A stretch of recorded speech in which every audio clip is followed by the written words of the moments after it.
On est tellement content de pouvoir célébrer ces 10 ans de ministère pastoral. Pasteur Patrice et Roselyne ici avec nous à Momentum, 10 ans qui ont passé comme ça, et ce qu'on voit, ce que Dieu a accompli à travers leur ministère avec toute l'équipe qui est autour d'eux, c'est juste magnifique. Est-ce qu'on peut applaudir ça? On peut applaudir ce travail et notre Seigneur. Alors, avec Nicole, on a connu Patrice et Roselyne il y a 20 ans en arrière. Cet été qui vient d'arriver, on a fêté nos 20 ans d'amitié. On s'est rencontrés il y a 20 ans au Québec. Nous, on arrivait de notre petite Suisse et Patrice et Roselyne arrivaient de leur région, de Rive-de-Gier. Et on s'est retrouvés là, un peu déboussolés. Et on était des étudiants, ça veut dire sans le sou. Et pour eux particulièrement. Et je me rappelle qu'ils sont arrivés là, et Dieu les avait appelés, ils répondaient à l'appel de Dieu. Et ils sont arrivés là, ils n'avaient pas grand-chose. Estelle était toute petite, je me rappelle. Et donc des étudiants sans le sou. Et je me rappelle la première voiture qu'ils ont achetée pour une bouchée de pain, c'était une Mazda 323. Je me rappelle, au Québec, on appelle ça un bazou, le bazou de l'étudiant. C'est une voiture, tu rentres dedans, tu te demandes si elle va tenir la route. Je me rappelle, on s'asseyait et on voyait le sol défiler sous la carlingue quand tu étais à l'intérieur de la voiture. Ils nous disaient, je vous ramène à la maison. Non, on va rentrer à pied, une petite marche, ça va nous faire plaisir, ça va nous faire du bien.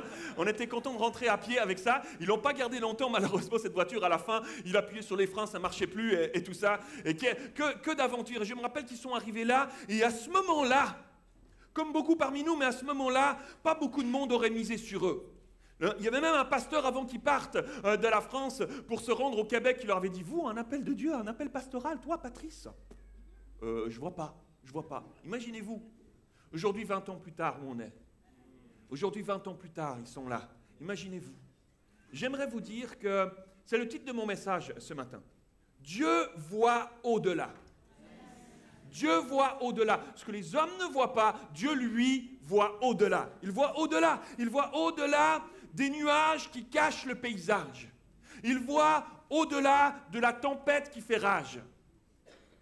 Il voit au-delà de tes impossibilités ce matin. Que tu sois ici ou que tu nous regardes depuis chez toi à la maison, Dieu voit il voit au-delà de nos impossibilités. Il voit au-delà de ta maladie. Il voit au-delà de ton compte en banque. Il voit au-delà de tes difficultés professionnelles à ton travail. Il voit au-delà de cette culpabilité peut-être qui te ronge en ce moment même.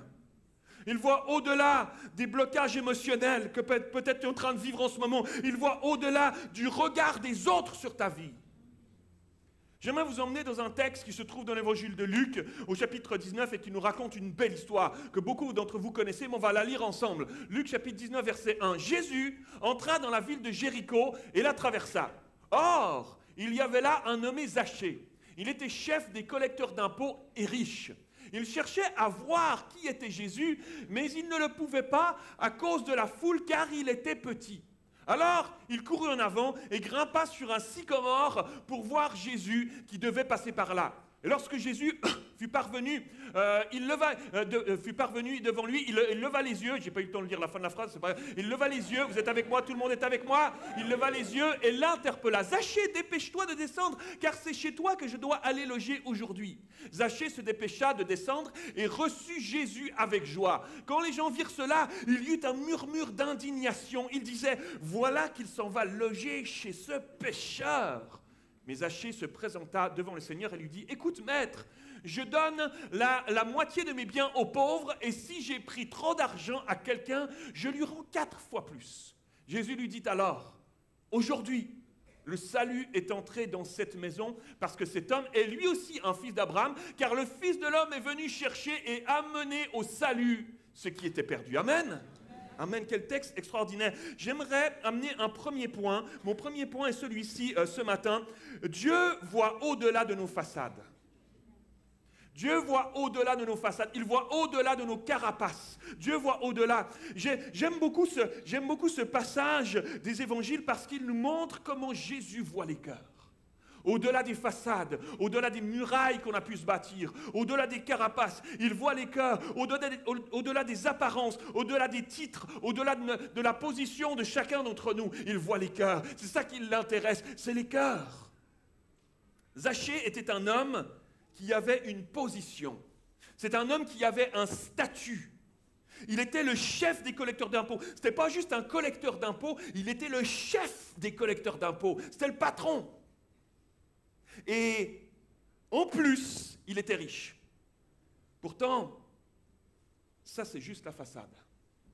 C'est ce que les gens voyaient, c'est ce que les gens percevaient, c'est ce que les gens voyaient visiblement. Ça c'est la façade, c'est le visible. Mais en même temps, à cause de ce statut, à cause de cette façade, à cause de cela, il était mal vu du peuple. Le peuple le voyait mal, le méprisait. Dans la croyance populaire, ce genre de personne qui est riche de l'époque, il est forcément sur le dos des autres. Il a forcément construit sa fortune en la prenant au peuple. À ceux qui travaillent dur, à ceux qui travaillent péniblement tout au long de l'année pour gagner ce qu'ils ont besoin pour vivre. Et lui, il va prendre les impôts qu'ils doivent obligatoirement payer au gouvernement pour épuiser sa fortune. Quelle injustice! Et regardez le peuple, ce qu'il dit, il murmurait, il y a eu un murmure d'indignation. Il se disait, voilà qu'il s'en va loger chez ce pécheur. Voilà ce que le peuple pensait. Ça, c'est une façon de voir le tableau. Mais j'aimerais vous suggérer ce matin qu'il y a une autre façon de voir ce tableau-là, ce texte-là, qui consiste à lire le texte et ne pas se laisser abuser par les préjugés comme le peuple le faisait.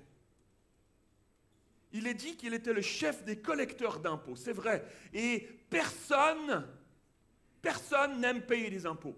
Je mets au défi n'importe qui ici de me dire, moi, là, je kiffe payer mes impôts. Je te le dis, là, quand on arrive à la fin du mois et qu'il faut payer les impôts, je rentre à la maison, chérie, ce soir, on va payer les impôts. Ça va être le fun, une soirée de fou. On va payer nos impôts. Et même si c'est prélevé à la source, tu regardes ta fiche de paye qui arrive, je connais personne qui dit, ouh, les déductions d'impôts, ça fait plaisir sur ma fiche de paye. Oh, comment je kiffe ça. Je connais personne qui fait ça. Personne. Ça ne fait pas plaisir de payer des impôts. Mais il est surtout dit que cet homme donnait la moitié de ses biens aux nécessiteux et aux pauvres. La moitié de ses biens. Ton salaire arrive, tu prends la moitié de tes biens, allez, ça va partir pour les pauvres, ça va partir pour les nécessiteux. C'est ça qu'il faisait, Zachée. Wow! La moitié de ses biens. Et ce n'était pas juste une combine pour payer mon impôt, recevoir un retour d'impôt. Il était généreux. Il était généreux, c'est ce que la Bible nous dit. Et il est même précisé que s'il avait fait une erreur de calcul d'impôt à une personne, il était prêt à lui rendre le quadruple, 4 fois plus. Laissez-moi vous dire qu'à cette époque-là, tout le monde espérait qu'il se trompe pas mal dans les impôts. 4 fois plus, il te rend. Ouh! Cet homme était plus honnête que beaucoup de ses concitoyens. À ce moment-là, en tout cas de sa vie. Et il est intéressant d'ailleurs de noter que son nom dans le grec, Zachaios, Zachaios dans le grec veut littéralement dire pur. Ah! Comment ça tu vas loger chez ce pécheur de Zachée? Dont le nom veut dire pur, tiens, c'est comme paradoxal. J'ai noté ceci, j'ai noté cette phrase, regardez avec moi, parfois nous avons cette tendance à voir les gens avec des préjugés, avec nos filtres à nous qui ne sont pas toujours exacts. Comment pourrions-nous voir les cœurs?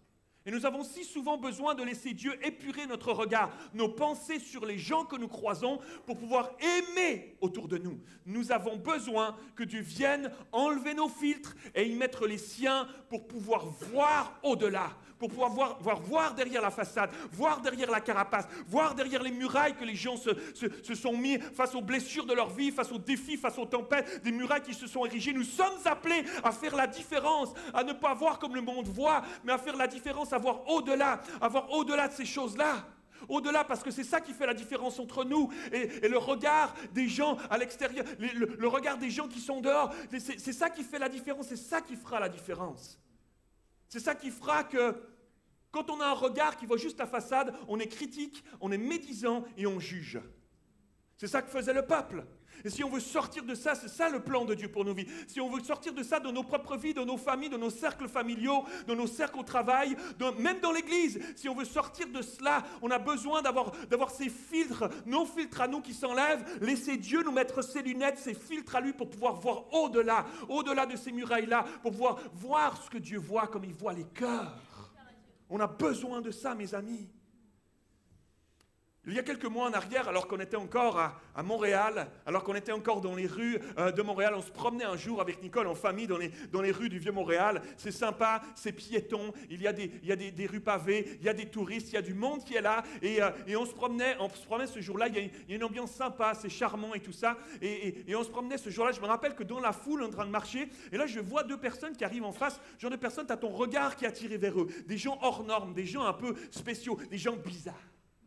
Et ils avaient les cheveux un peu hirsutes comme ça. Hein. Le monsieur avait un coffre qui portait comme ça, d'une forme, je ne sais même pas ce qu'il y a dedans. Et elle portait, la dame à côté, les cheveux comme ça, elle portait une bassine en métal, comme ça, sous le bras, et un manche à balai sans le balai. Tu vois ce que je veux dire, un manche à balai. Tu croises des gens comme ça, où tu changes de trottoir, où tu te dis... Et moi, j'ai l'imagination fertile, donc j'étais déjà en train de visualiser le pont sous lequel ils dorment le soir, etc. Tu te dis, ces gens, c'est des gens différents, c'est des clochards, c'est des sans domicile fixe. Ça va? Vous m'avez suivi, hein, vous êtes avec moi. Je le savais que vous aviez compris ce que j'étais en train de dire. Je le savais. C'était juste pour voir. Et donc, des sans domicile fixe. Et bon, voilà, on passe notre chemin et on arrive au restaurant, on se fait un bon petit restaurant sympathique.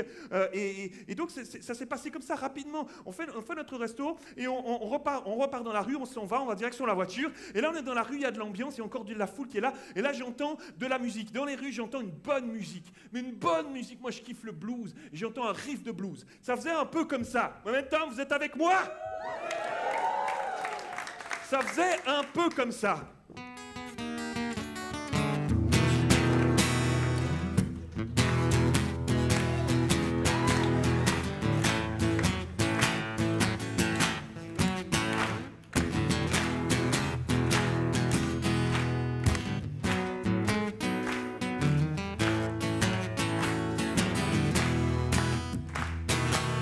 Je kiffe, je continue.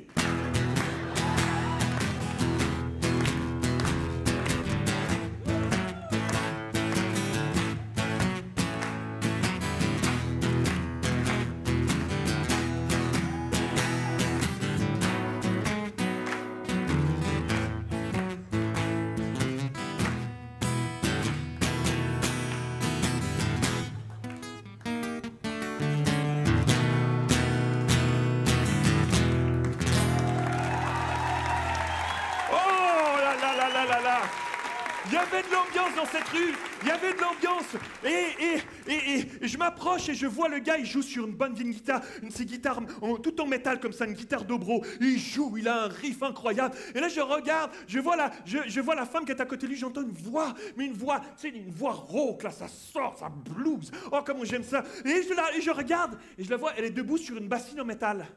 Elle est debout sur une bassine en métal, elle a un manche à balai dans sa main, elle a une ficelle comme ça qui est accrochée à son manche, et elle joue elle joue de la contrebasse comme ça, et elle chante. Et moi, c'était les deux que j'avais croisés plus tôt. Et là, je les vois, je suis devant, et je suis là. Et là, je prends des selfies, je prends des photos, j'enregistre et tout ça. Incroyable. Savez-vous quoi? Ceux que j'avais pris pour des clochards juste avant, c'était devenu une diva qui chantait sur un stage. Tout à coup, je la regardais, je l'admirais, je dis ouh, la voix, oh comme il joue la guitare. Voyez-vous ce que je veux dire? Dieu voit au-delà des façades. Dieu voit au-delà des façades. Nous avons besoin de laisser Dieu nous revêtir de son regard à lui pour voir avec lui au-delà. Voir avec lui, avec ses yeux au-delà. On a besoin de ses yeux à lui. Nous avons besoin souvent, trop, si souvent on a besoin de laisser Dieu nous donner son regard, sa pensée sur ce qui nous entoure, sur les gens que nous croisons, les gens que Dieu a placés autour de nous, les gens que nous côtoyons. On a besoin de les voir avec les lunettes de Dieu. Celles qui voient au-delà. Celles qui voient au-delà. Jésus a vu dans la vie de Zachée ce que personne ne voyait. Il a vu ce que personne ne voyait. Derrière les idées préconçues, derrière les gens qui voyaient en lui un horrible pécheur, un impur, un méprisable, Jésus a vu derrière la façade. Et j'aime ce texte, et surtout j'aime voir comment Jésus va gérer toute cette situation. Et c'est intéressant de voir que juste le chapitre précédent, on était Luc 19, juste le chapitre précédent, c'est le chapitre 18, on voit que Jésus est en train de se diriger, en fait, le moment qu'on vient de lire, en fait Jésus est en train de se diriger en direction de Jérusalem. Et sur son chemin, il y a la ville de Jéricho, il traverse la ville de Jéricho, et il croise Zachée. Et alors que cet épisode chez ce collecteur d'impôts est une leçon, Jésus est en train de faire passer quelque chose, un message à ses disciples, il aimerait corriger des choses dans la pensée de ses disciples. Il quitte la ville de Jéricho après cet épisode, et en chemin, c'est la suite du texte qu'on vient de lire. Des fois, on lit des portions comme ça, puis on fait de la dichotomie, on les enlève les unes, mais il y a comme une continuité qui est là. En fait, Jésus quitte la ville de Jéricho, elle est derrière lui, cette histoire avec Zachée est derrière, et lui, il marche en direction de Jérusalem, là où il se rendait, et il va donner une leçon clairement à ses disciples, il va leur raconter une parabole en chemin. Et cette parabole, elle est liée à ce qu'ils viennent de vivre, parce que Jésus aimerait corriger quelque chose. Il aimerait leur renseigner encore quelque chose alors qu'ils sont en chemin. Et on va lire ça ensemble. Vous êtes avec moi? On va lire ça ensemble. Luc chapitre 19, c'est la suite, verset 11. Comme la foule écoutait ces paroles, Jésus continua en racontant une parabole. En effet, il se rapprochait de Jérusalem et l'on s'imaginait que le royaume de Dieu allait se manifester immédiatement. Voici donc ce qu'il dit. Un homme de famille noble était sur le point de partir pour un pays lointain afin d'y être officiellement nommé roi. Avant de revenir ensuite dans ses états, il convoqua 10 de ses serviteurs et leur remit à chacun une pièce d'or. Puis il leur recommanda, faites fructifier cet argent jusqu'à mon retour. Mais cet homme était détesté par les habitants de son pays. Aussi, ils envoyèrent derrière lui une délégation chargée de dire, nous ne voulons pas que cet homme-là règne sur nous. Après avoir été nommé roi, il revint dans son pays et fit appeler les serviteurs auxquels il avait confié l'argent. Il voulait savoir ce qu'ils en avaient retiré. Alors le premier se présenta et dit, Seigneur, ta pièce d'or en a rapporté 10 autres. C'est bien, lui dit le maître, tu es un bon serviteur, tu t'es montré fidèle dans une petite affaire. Je te nomme gouverneur de 10 villes. Le deuxième s'approcha et dit, Seigneur, ta pièce d'or en a rapporté 5 autres. Le maître lui dit, eh bien, je te confie le gouvernement de 5 villes. Et finalement, un autre vint et dit, Seigneur, voici ta pièce d'or. Je l'ai gardée enveloppée dans un mouchoir. En effet, j'avais peur de toi parce que tu es un homme sévère. Tu retires l'argent que tu n'as pas placé, tu moissonnes ce que tu n'as pas semé. Vaut rien, lui dit le maître. Tu viens de prononcer ta propre condamnation. Tu savais que je suis un homme sévère qui retire de l'argent que je n'ai pas placé et qui moissonne ce que je n'ai pas semé. Pourquoi alors n'as-tu pas déposé mon argent à la banque? À mon retour, je l'aurais retiré avec des intérêts. Puis il ordonna à ceux qui étaient là, retirez-lui cette pièce d'or et donnez-la à celui qui en a 10. Mais Seigneur, lui firent-ils remarquer, il a déjà 10 pièces. Eh bien, je vous le déclare, à celui qui a, on donnera encore, mais à celui qui n'a pas, on ôtera même ce qu'il a. Boah, badaboum. Jésus raconte au peuple et à ses disciples cette parabole juste après l'épisode de Zachée, parce qu'il a quelque chose à leur démontrer, il a quelque chose à corriger dans leur façon de faire, parce qu'il aimerait les emmener plus loin, et c'est mon deuxième point ce matin, il aimerait les emmener plus loin.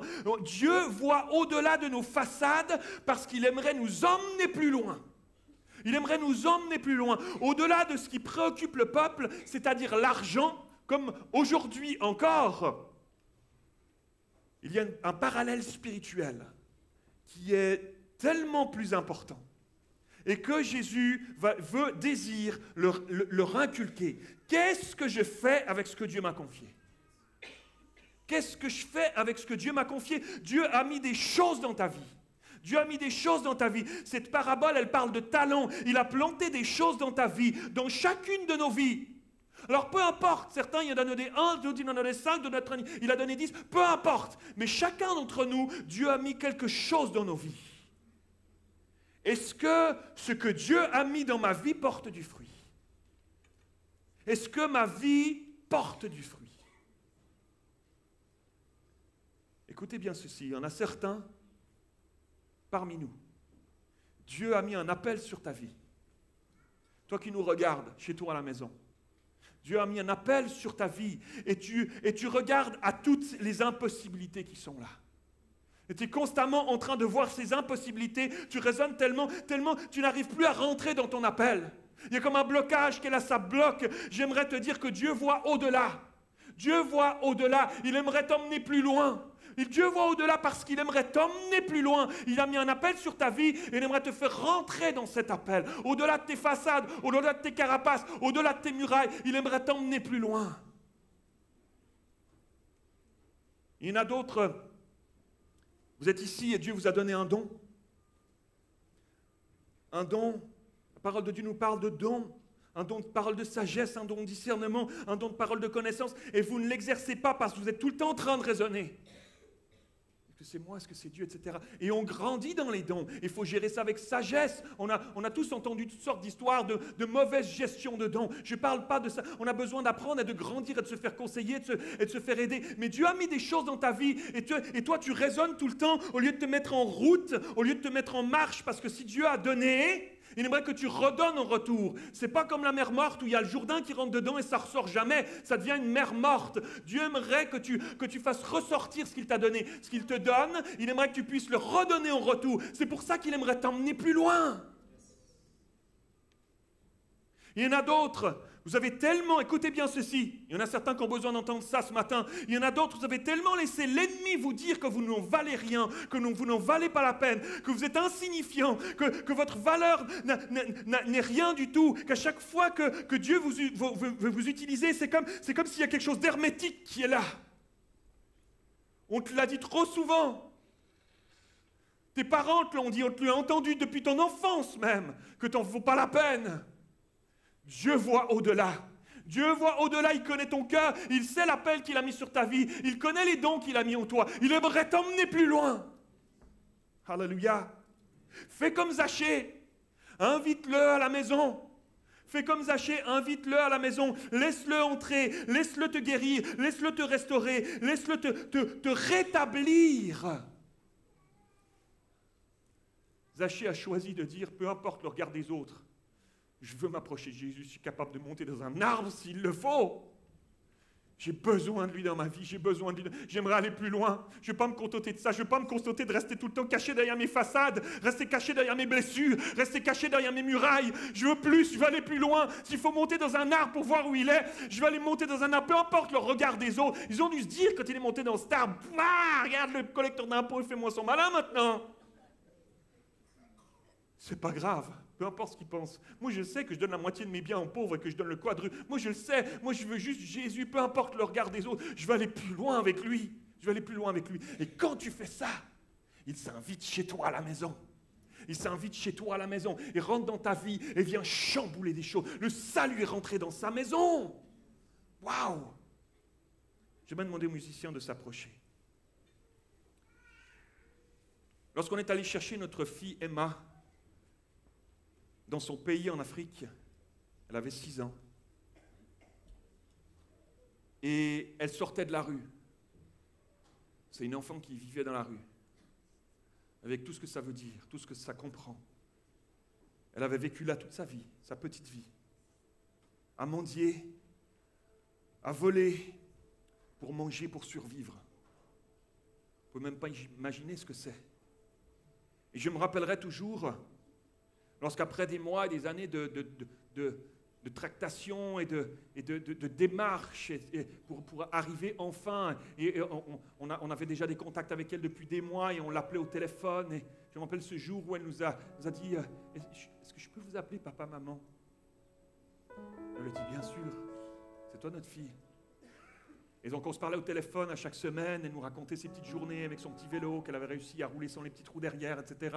Et on n'était pas encore là, alors je me rappelle, on n'était pas encore sur place pour le vivre avec elle. Et je me rappelle alors ce jour où enfin, ce jour J est arrivé et qu'on a pris l'avion et qu'on a décollé, qu'on s'est retrouvé à atterrir dans ce pays et passer les formalités douanières un peu compliquées. On arrive dans un pays d'Afrique et souvent quand on arrive là, c'est comme un autre monde. C'est comme une autre planète, tout est différent, tout est chamboulant pour nous occidentaux. Et on arrive là, on passe les formalités douanières. Je me rappelle, on sort de l'aérogare et on se retrouve, je me rappelle, dans cette allée qui était là.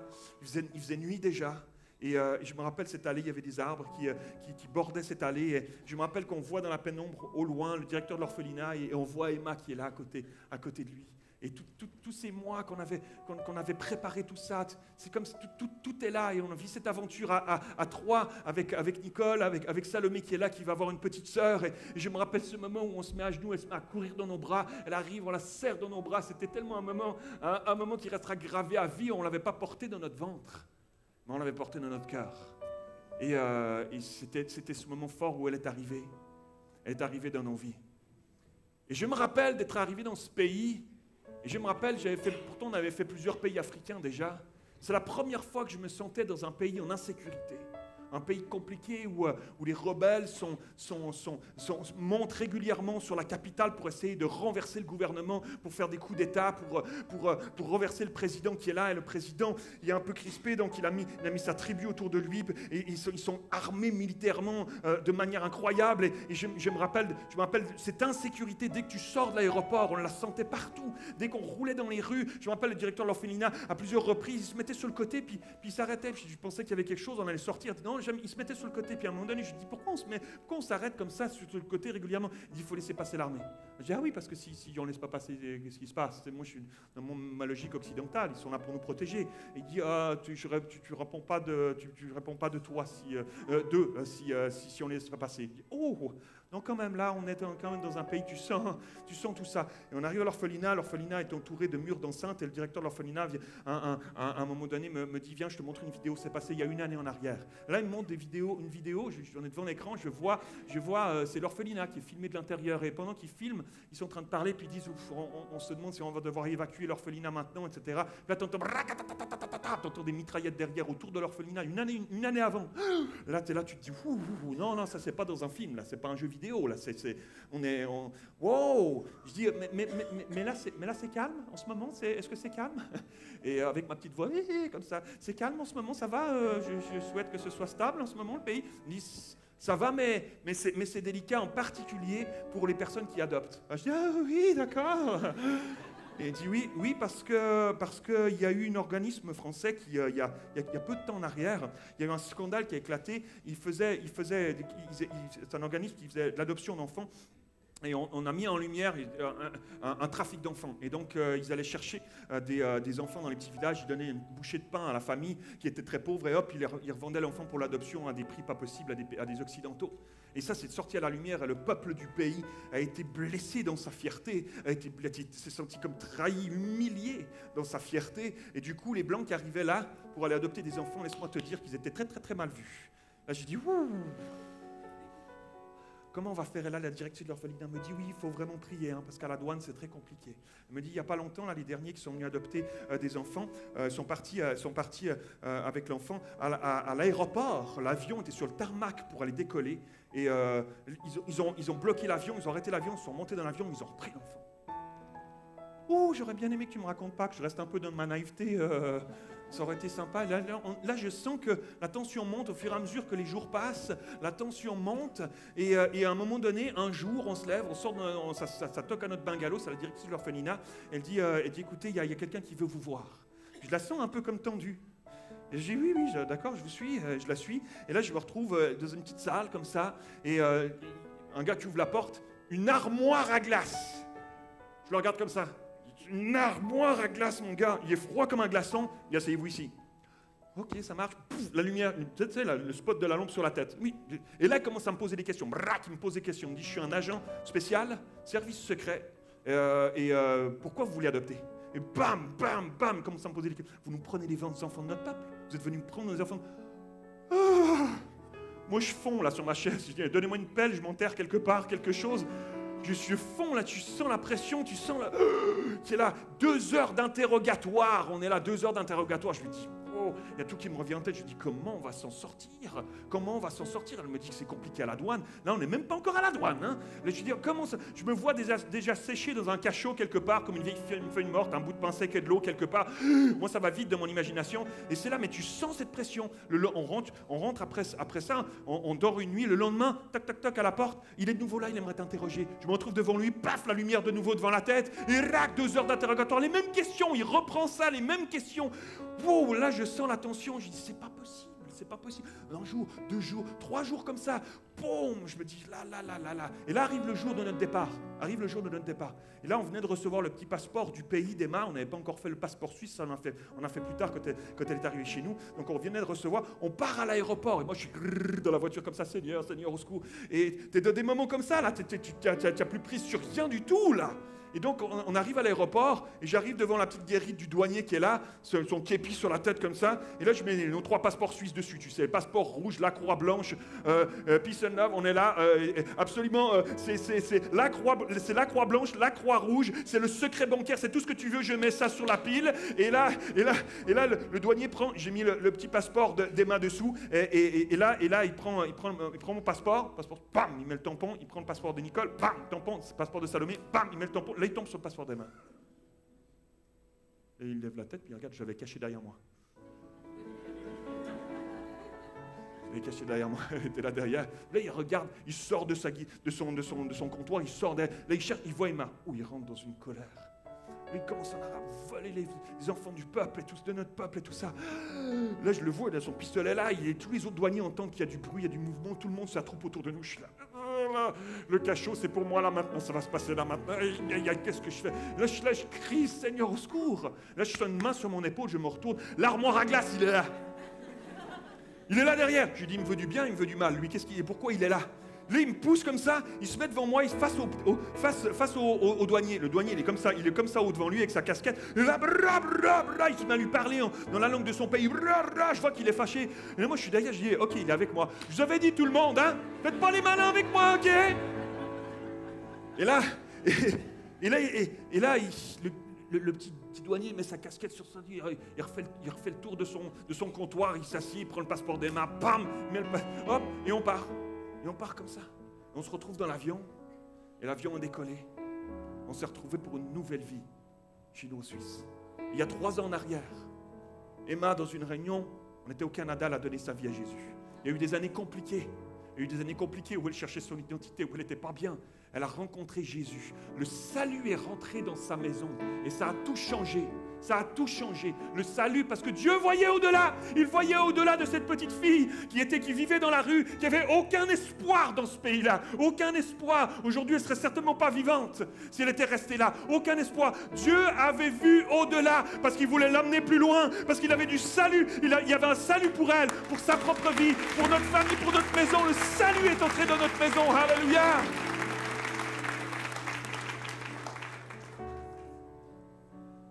Quand elle est arrivée à l'orphelinat, Emma, elle dit, pendant 3 jours, elle a juste dit une phrase. Elle a dit, j'ai faim. Pendant 3 jours, elle a dit, j'ai faim. Imaginez-vous, Dieu a vu. Dieu a vu, il a vu au-delà.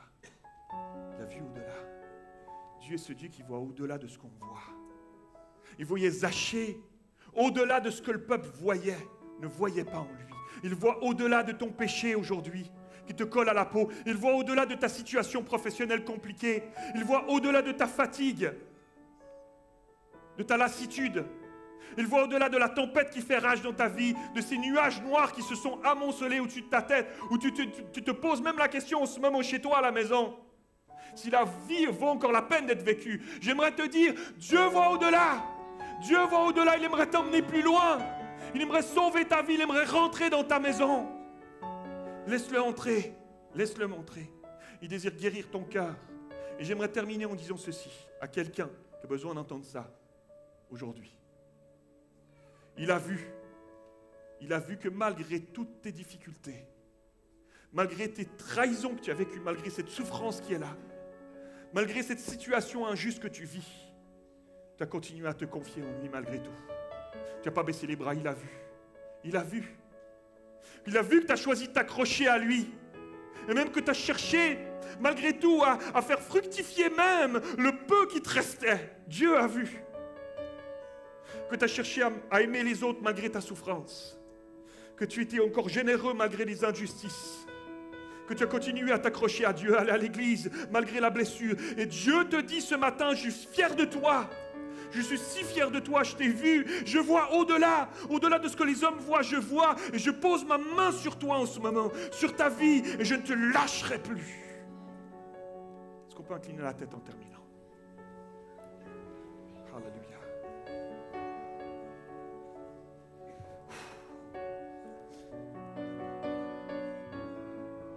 Est-ce qu'il y en a certains, est-ce qu'il y en a parmi nous qui veulent dire ce matin, moi, j'ai besoin que Dieu vienne changer mon regard. Moi, j'ai besoin qu'il vienne poser sa main, enlever mes filtres, poser sa main. Je veux voir au-delà. Je vais arrêter de vivre cette vie loin. Je vais arrêter de critiquer, de médire, de juger. Je veux voir au-delà. Parce que toi, tu as vu au-delà un jour dans ma vie. Et tu as fait rentrer le salut dans ma maison un jour. Viens changer mon regard. Viens changer les choses. Est-ce qu'il y en a qui aimeraient dire oui, c'est moi? Lève ta main là où tu es. Oui. Alléluia. Alléluia. Alors que tu es en train de lever ta main, le Saint-Esprit descend sur toi maintenant. Et il te donne un regard nouveau. Il change tes circonstances. Il change tes pensées. Il change ta mentalité en ce moment même. Alléluia. Parce qu'il est vivant. Il est tout puissant. Est-ce qu'on peut simplement tous se lever ensemble, s'il vous plaît? On va chanter ce chant comme une prière. On va chanter ce chant comme une proclamation. On va chanter ce chant avec notre cœur. Tout notre cœur. Avec cette conviction, cette assurance qu'il est fidèle pour l'accomplir dans nos vies. On va chanter ensemble avec Dan. Emmène-moi au-delà.